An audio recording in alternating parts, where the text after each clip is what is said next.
So my name is Kristen Lydra, and I am a scientist at the University of Washington at the Polar Science Center.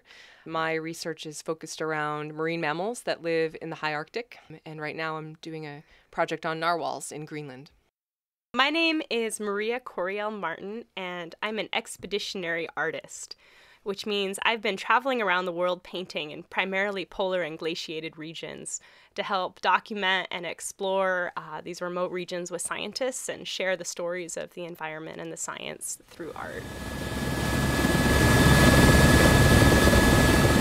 So for Kristen's research on the narwhals, we're flying out, 75 plus nautical miles over the sea ice to land and look for the narwhals. And it's this remarkable environment of this just sparkling light, these ice leads, cracks in the ice, the patterns of the ice, and the space and the quiet, vast sky. And so Occasionally a narwhal. And occasionally a narwhal. And so to have this space as an inspiration to try and paint is really something special. The first thing I do is, like the scientists, I'm preparing my equipment, so trying to travel really compact. So I bring a small backpack with my basic field art supplies.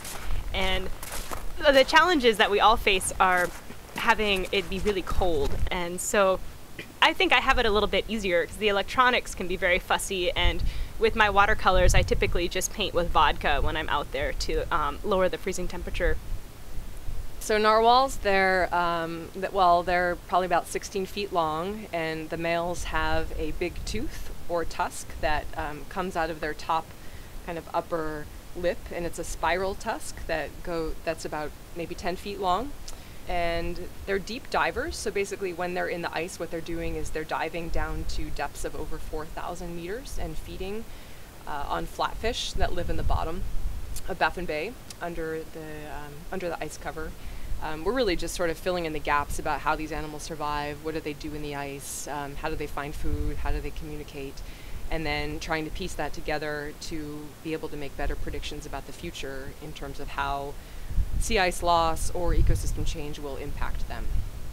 My goal as an artist is to help tell the story and illustrate the environment, and in some ways too help illustrate and share this place that is changing so quickly. And I think we imagine so much of the Arctic as so stark and inhospitable that telling the stories of the creatures that do live here and thrive here, I think is really important, and is something that as an artist I'm just doing my best to portray